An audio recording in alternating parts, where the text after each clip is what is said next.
राष्ट्रीय रिपब्लिकन पक्षाची मुंबई मराठी पत्रकार भवन येथे आज पत्रकार परिषद आयोजित करण्यात आली होती। राष्ट्रीय रिपब्लिकन पक्षाच्या मुंबई प्रदेश अध्यक्षपदाची जबाबदारी आमचे जुने ज्येष्ठ सहकारी आनंदजी पांचाळ यांच्यावर सोपवण्यात आलेली आहे।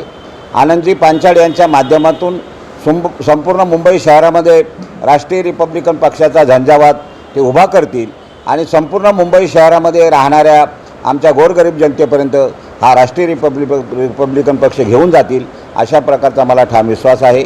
आणि आज या पत्रपरिषदेच्या निमित्तानं त्यांना पक्षाच्या वतीनं हार्दिक शुभेच्छा आम्ही या ठिकाणी व्यक्त करत आहोत। रिपब्लिकन पक्षाने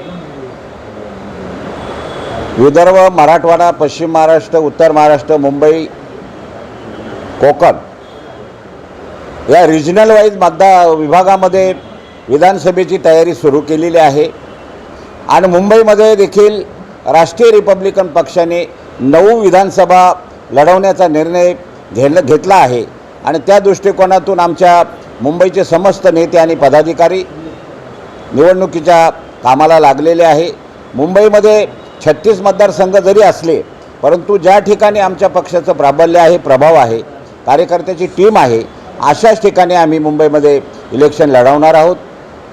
राष्ट्रीय रिपब्लिकन पक्षाकडे युती आणि आघाडीचा देखील प्रस्ताव आलेला आहे, परंतु राष्ट्रीय रिपब्लिकन पक्षाने जो मागणीनामा तयार केलेला आहे, युती अथवा आघाडी तो मागणीनामा मंजूर करील अथवा ॲक्सेप्ट करील, त्यावेळेस राष्ट्रीय रिपब्लिकन पक्ष त्या बाबतीत देखील विचार करेल।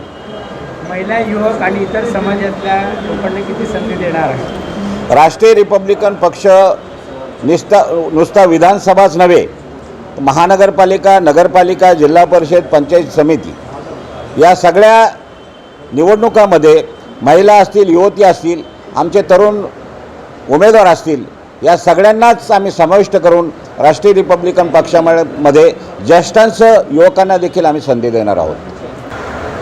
राष्ट्रीय रिपब्लिकन पक्षाचे राष्ट्रीय अध्यक्ष अण्णासाहेब कटारे माझ्यावर विश्वास टाकून जे मुंबई प्रदेशच्या जबाबदारी, मुंबई प्रदेशच्या धुरा, मुंबई प्रदेश पुढे कसा नेता येईल आणि पक्ष कसा वाढवता येईल, कसं कार्यकर्ते निर्माण होईल, हा फार मोठा जबाबदारी आहे।